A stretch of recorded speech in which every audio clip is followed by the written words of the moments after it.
Good morning everyone, কেমন আছেন আপনারা? আশা করছি আপনারা সবাই খুব ভালো আছেন। আমিও একদম বিন্দাস আছি। আজকে সানডে, আর সানডে স্পেশাল ব্লগে আপনাদের সবাইকে স্বাগত জানাচ্ছি। এখন বাজে সকাল 8টা, আর আজকে আমার বর গেছে হচ্ছে বাজারে, মাছ বাজারে।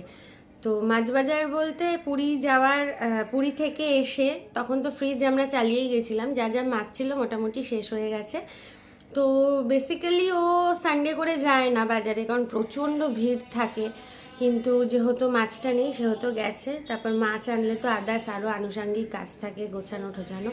তা আমি উঠেছি অনেক আগে, কিন্তু উঠে গেলে তো হবে না, আমি উঠে গেলেই ঠিক মেয়ে টের পেয়ে যায় কিভাবে যেন উঠে যায়।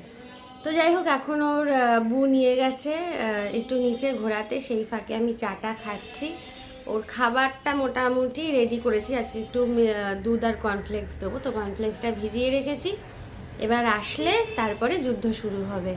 তো চলুন ব্লগটা এখান থেকে শুরু করছি, আশা করছি আপনাদের খুব ভালো লাগবে। তাই অনুরোধ রইল ভিডিওটা স্কিপ না করে পুরোটা দেখার। আজকে প্রচণ্ড গরম, তাই মাধুকে একটা শুধু প্যান্টু পরিয়ে দিয়েছি, আর এই যে গায়ে ট্যালকম পাউডার লাগিয়ে দিয়েছি, ফুলওয়ালা ট্যালকম, আবার শুধু ট্যালকম নয়, এটা হচ্ছে কুল ট্যাক, মানে একদম ঠান্ডা ঠান্ডা হয়ে থাকবে। তো সকাল সকাল চান করিয়ে মাধুকে এবার রেডি করে দিচ্ছি। আমাদেরও গরম লাগে, ওদেরও তো গরম লাগে বলুন।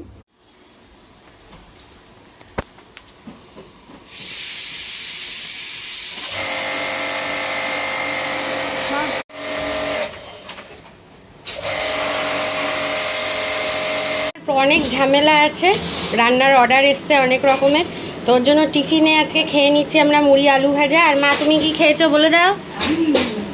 মুড়ি পোস্ত। আচ্ছা, সব মুড়ি টিফিনে সব আমরা মুড়ি খেয়ে নিয়েছি। হ্যাঁ, আর এইখানে রয়েছে আমাদের মাছ বাজার, যা দেখে মায়ের মাথা খারাপ হয়ে গেছে। ভেটকির কাটা, কি কি মাছ এনেছো গো? বোয়াল মাছ, কাটাপোনা, শোল মাছ, বাগদা চিংড়ি, এমনি চিংড়ি, পাবদা, আর তোমার ভেটকির কাটা, লাইলান্টিকা বড়, মানে 1 মাসের বাজার। 1 মাস আমার এত বাজার। এবার তুই মনের সুখে বাবা ব্লগ কর, আর তোমরা খাবে, আমরা খাবো। চলো টিফিনটা খাই। এখানে মেয়ের ঝোল রান্না হচ্ছে, এই শিং মাছ প্রচণ্ড বিস্ফোরণ হয়, ওর জন্য ঢেকে ঢেকে রান্না করি। তো চলো তাড়াতাড়ি খেয়ে নিই, এদিকে আবার এসি সার্ভিস হচ্ছে, সব কাজ আজকে একসঙ্গে। একটা জিনিস দেখাচ্ছি, এখন বাজে হচ্ছে দুপুর 1:30, বাইরেটার অবস্থা দেখুন, হ্যাঁ, জাস্ট রোদটা পুরো চকচক করছে, দেখছেন অবস্থা, মানে পুরো সেই ঠাটা পোড়া রোদ যেটাকে বলে না, সেই ঠাটা পোড়া রোদ। মানে খুব প্রয়োজন না থাকলে মানুষ বেরোচ্ছেও না, আর বেরোনো উচিতও না।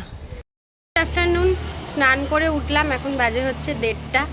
আজকে রান্নাবাড়ি করতে অনেকটাই দেরি হয়ে গেছে। তো জামা কাপড় মেলতে এসে বারান্দা দিয়ে দেখছি এত পরিমাণে রোদ। আমরা শুধু ভাবছি যে আমরা তো ঘরের মধ্যে আছি, 4 দেওয়ালের মধ্যে আছি, তাতেই আমাদের এতটা কষ্ট হচ্ছে। আর যাদের বেরোতেই হচ্ছে নিজের ফ্যামিলির জন্য বা নিজেদের নিডসগুলো পূরণ করার জন্য, তাদেরকে সত্যি আমার তরফ থেকে মানে কুর্নিশ জানাই, কারণ সত্যি আমরা ঘরে টিকতে পারছি না। আর যাদের একান্তই বেরোতে হচ্ছে, মানে যাদের কাজগুলো বাইরে বাইরে না গেলে হয়তো তাদের সংসারটাই চলবে না, রুটি রুজি চলবে না, তো তাদের সত্যি এই সময়টা কষ্টকর। শীতে দেখুন, শীতে রোদটা সমস্যা হয় না, আর বৃষ্টিতে অতটা সমস্যা হয় না যতটা সমস্যা এই দিনের বেলা বা গরমকালে হয়। আমাদের নিজেদের ক্ষেত্রেই, আমার বরের যা বিজনেস, সেখানে ঘরে বসে থাকলে হবে না, এদিক ওদিক যেতেই হবে। তো যখন ঘরে ফেরে পুরো যেন বিধ্বস্ত অবস্থায় ফেরে। আমার রান্না রেডি, এই হয়েছে প্রন পোলাও বা চিংড়ি পোলাও ঝুরঝুরে, আর এখানে আছে চিকেন কষা। এবার আপনি খান, আগে খেতে দিয়েছি, খেয়ে দেখো কেমন হয়েছে। ভালো হয়েছে? রোববার ঠিক আছে তো, সানডে স্পেশাল। আর আমরা ডিমটা এখনও তুলতে পারিনি, ডিমটা থাক, কারণ তুমি এত বাজার করেছো আজকে, মাছ বাজার, ফ্রিজে রাখার আর জায়গা হচ্ছে না, ওগুলো পরে তুলে দেবো, খাও।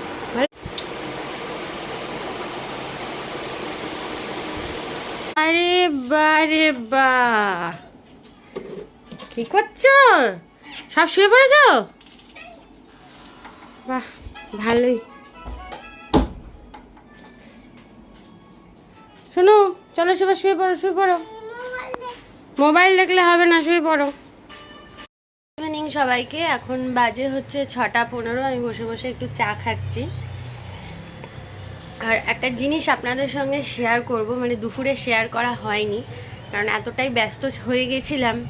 লাস্ট তো দেখালাম যে আমরা শুতে গেছি, তারপরের যে ঘটনাটা হয়েছে সেটা হচ্ছে আরও ভয়ঙ্কর রকমের ঘটনা হয়েছে। কালকে রাত্রি এই 1:45-1টা নাগাদ আমাদের গ্যারেজে চোর ঢুকেছিল। যদিও আমাদের মানে আমাদের পোর্শনটুকু সিসিটিভি দেওয়া আছে, মানে আমার বরের যেখানে গাড়িগুলো রাখা থাকে সেখানে সিসিটিভি লাগানো রয়েছে, কিন্তু মানে প্রত্যেক দিন তো আর ফুটেজ দেখাটা সম্ভব না। তা আজকে সকালে যখন আমার বর বাইরে বেরিয়েছিল তখন পাশের বাড়ির থেকে একজন, মানে ওনাদের না শুতে অনেকটাই দেরি হয়, মানে অনেকটাই রাতে শোন ওরা, তো ওরা দেখছে যে কেউ একজন রাত্রি 1টার সময় আমাদের আমাদের গ্যারেজটা হচ্ছে ওপেন গ্যারেজ, এখন তো বেশিরভাগই ওপেন গ্যারেজই হয়। সেই গ্যারেজ টপকে একটা ছেলে ঢুকেছে, মানে আমাদের গ্যারেজে ঢুকেছে। কোনো গাড়িতে হাত লাগিয়েছে কিনা আদার্স আমরা দেখতে পাইনি, কিন্তু আমরা দেখছি আমাদের যে অফিসিয়াল ইউজের জন্য একটা লুনা রয়েছে সেই লুনাটাকে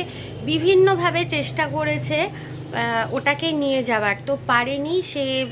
আমরা যখন ফুটেজটা, মানে উনি ভাগ্যি বলেছেন, না হলে তো আমরা চেকও করিনি। এবার যখন ফুটেজ আমরা ওই টাইম অনুযায়ী চেক করছি, দেখে রীতিমতো আমাদের ভয় লেগে গেছে যে মোবাইলের ফ্ল্যাশ লাইটটা অবধি জ্বালিয়ে চেষ্টা করেছে লুনাটাকে কোনোভাবে বের করে নিয়ে যাওয়ার। আমি সিসিটিভি ফুটেজটা ভিডিওর মধ্যে অ্যাড করে দেব অবশ্যই। আরও যেটা সুবিধা হয়েছে, লুনার পাশেই রয়েছে আমাদের বড় গাড়ি, ওর জন্য খুব একটা লোক ওকে দেখতে পায়নি। এবার পাশের বাড়ির একটা ছেলে দেখতে পেয়ে যখন এসছে তখন এত স্মার্টলি চোরটা অ্যান্সার দিয়েছে, বলছে আমাদের ওপরে সিকিউরিটিকে বলা আছে। তখন যখন ছেলেটা বলেছে যে আমি কি তাহলে ডাকবো, তখন ও সেটা শুনে সব কিছু ছেড়ে পালিয়ে গেছে। এবার অত রাত্রি ইভেন পাশের বাড়ির ভদ্রলোক ফোনও করেছিল 4বার, তো যেহেতু আমার হাজব্যান্ডের ফোনটা সাইলেন্ট ছিল আর আমার নাম্বারও ওনার কাছে ছিল না, তোর জন্য আমরা কেউ বুঝতেই পারিনি। তো আজকে সকালে দেখা হয়নি, দুপুরের পর যখন দেখা হয়েছে এই ঘটনা আমাকে বললো, মানে শোবো কি সমস্ত কিছু, মানে যখন ফুটেজটা দেখছি আমরা ভয়ে গা কাটা দিয়ে উঠেছে যে সত্যি তো এইরকম সাংঘাতিক ব্যাপার। তা আমি ওকে বললাম, শোনকে বললাম যে তুমি এটা নিয়ে বসে থেকো না, তুমি একটা থানায় যাও, যেহেতু আমাদের কাছে ফুটেজ আছে, ছেলেটার মুখ পরিষ্কার বোঝাও যাচ্ছে, যখন বেরিয়ে যাচ্ছে পরিষ্কার বোঝাও যাচ্ছে, তুমি বসে থেকো না, একটু থানায় গিয়ে একটা যাই হোক যা ফর্মালিটিস আছে তুমি ফুটেজটাও জমা দিয়ে এসো। আচ্ছা, এই হচ্ছে সেই ফুটেজ। ঘড়িতে দেখুন 12:54 বাজে, আরও মানে সে এখন এন্ট্রি নিল, আমাদের গ্যারেজে ঢুকলো, ঢুকে ফার্স্টে বুলেটের ওপর হাতটা রাখলো, এরপরে সোজা চলে গেল লুনাটার ওখানে। এরপরে ও চেষ্টা করছে নিচের দিকে দেখার, মানে গাড়িটা কিভাবে বাঁধা আছে, ও কিভাবে গাড়িটাকে খুলে নিয়ে যাবে সে সমস্ত মনে হয় চিন্তা ভাবনা করছিল। তারপরে কিছু একটা ভাবে মনে হয় স্টার্ট দেওয়ার চেষ্টা করবে। হ্যাঁ, তো এইভাবে এই দেখুন এইভাবে কিছু একটা ভাবে স্টার্ট দেওয়ার চেষ্টা করছে, হাতে কিছু একটা মোবাইলে ফ্ল্যাশের মতো হয়তো জ্বলছে। অ্যাকচুয়ালি আমরা যখন আসি গ্যারেজে তো ন্যাচারালি লাইট নিভিয়ে চলে আসি, অন্ধকার, আর অন্ধকারের মধ্যে মানে ওনার বুঝতে একটু অসুবিধে হচ্ছিল, তো এই কারণে মোবাইলের ফ্ল্যাশ লাইটটা অন করে। এবার অন করে দেখছে রীতিমতো যে গাড়ির তারগুলো থাকে সেই তারগুলোকে রীতিমতো ছিঁড়েছে, টুকরো টুকরো করে ছেঁড়া হয়েছে, হাত দিয়ে টেনে বা যেভাবে হোক, যেহেতু গাড়িটা শিকল দিয়ে বাঁধা আছে তো সেটাই মনে হচ্ছে বারে বারে খেয়াল করছে। আর তারপর আবার এই দিকে ঘুরে এসে আবারও স্টার্ট দেওয়ার চেষ্টা করবে। মানে আমি শুধু ভাবছি কতটা সময় ধরে, আর এদের কি ভয়ও লাগে না নাকি জানি না। তো যাই হোক এরকমই করেছে। তখন বাজে প্রায় 1:01। আচ্ছা, এই যে দেখুন এখন কথা বলছি, আমি তো ফুটেজটা কেটে কেটে দিয়েছি, পাশের উল্টো দিকের বাড়ির ছেলেটাকে জিজ্ঞাসা করছে আপনি কি এত রাতে কি করছেন, তখন বলছে ওপরে সিকিউরিটিকে বলা আছে আমি গাড়ি মেনটেনেন্স করতে এসেছি। তখন ওই ছেলেটি বলে আমি কি তাহলে ওপরে ফোন করব, তখন বলছে যে না না করতে হবে না, বলাই আছে, বলেও যে পথে এসলো সে পথে আবার চলে যায়। বিকেলে চা খাওয়ার পর আমাদের আর ঘরে থাকতে ভাল লাগছিল না, তো আমরা চলে এসেছি এখন মাম্মামের বাড়িতে। মামামের বাড়িতে এসেছি, আর এসে এখানে শুনছি এখানে নাকি আলু কাবলি পিকনিক হচ্ছে। তো আমরাও সেই পিকনিকে সবাই ডাকছে, তো তারপরে যাই দেখি সেখানে আবার আলু কাবলি পিকনিক একটু করে ঠোরে, তারপর আবার এই 9টা সাড়ে 9টা নাগাদ আবার বাড়ি চলে যাবো। যাচ্ছি আমরা ছাদে, ছাদে আলু কাবলি মাখানো শুরু হয়ে গেছে। সে ছোট্টবেলায় এই পিকনিকগুলো হয়েছে আমাদের ওই ফ্ল্যাটে, তো এসবের সিনসিনারি নেই। তো আজকে এটা আচমকা হয়ে গেছে, মানে আমরা জানতামও না, এসে শুনছি যে হচ্ছে। তো চলুন যাওয়া যাক।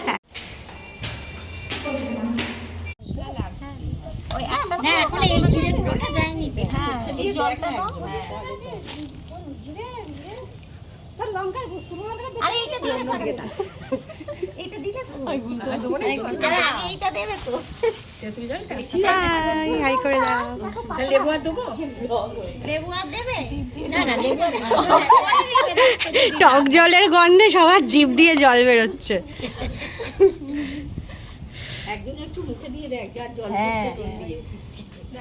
কি হলো? তোমাকে বললাম না তুমি স্ট্যাচু হয়ে বসবে না।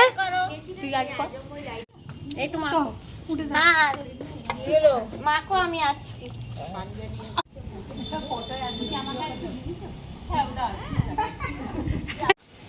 সারা রাস্তায় পুষ্প বৃষ্টি হয়েছে, যাবে না।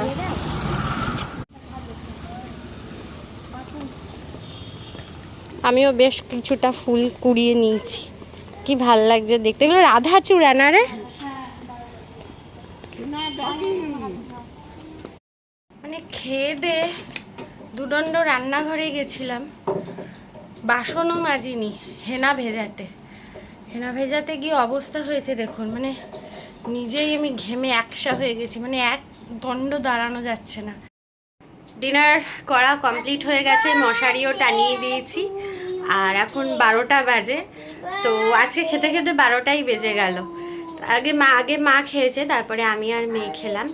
তো যাই হোক, দিনটা মোটামুটি গেল। প্রথমে ভালো গেল, তারপরে দুপুরে ওই ঘটনাটার শুনে খুবই ভয় পেয়ে গেছিলাম। আবার সন্ধ্যের পর একটু বাড়ি গেলাম পিকনিক টিকনিক করাতে, একটু বেশ ভালো লাগছে। মানে ওই ট্রমাটা থেকে একটু হলেও বেরোতে পেরেছি। মানে ভীষণ ভয় পেয়ে গেছিলাম যে সারাদিন ঘরে আমরা একা একা থাকি, কারণ সাবধানের মার নেই। তো যাই হোক, থানায় তো গেছিলো, গিয়ে জিডিও করে এসছে, একটা জিডি করে এসছে, কারণ এভাবে তো ছেড়ে দেওয়া যায় না ব্যাপারটা। এটা একটা ক্রিমিনালের পর্যায়েই পড়ে, কারণ আমাদের গাড়িটার হালাত খুবই খারাপ করে দিয়েছে, এত খারাপ করে দিয়েছে কারণ সমস্ত তারমার কেটে দিয়েছে। তো যাই হোক, দিন শেষে সব ভালো গেল, আশা করছি সে ধরাও পড়বে। তো আজকের মতো ব্লগটা এখানে শেষ করছি, দেখা হবে পরবর্তী কোনো ব্লগে। যদি ভালো লেগে থাকে তাহলে প্লিজ লাইক করবেন, একটা কমেন্ট করবেন, আর চ্যানেলে নতুন আসলে সাবস্ক্রাইব করতে একদম ভুলবেন না। লাইক, কমেন্ট আর সাবস্ক্রাইব করলে না ভিডিও করার একটু আগ্রহ পাই। তো যাই হোক, আজকের মতো ব্লগটা এখানেই শেষ করলাম। সবাই ভালো থাকবেন, গুড নাইট অ্যান্ড টাটা। বলো বলো, ভালো থাকবে সবাই, বলো।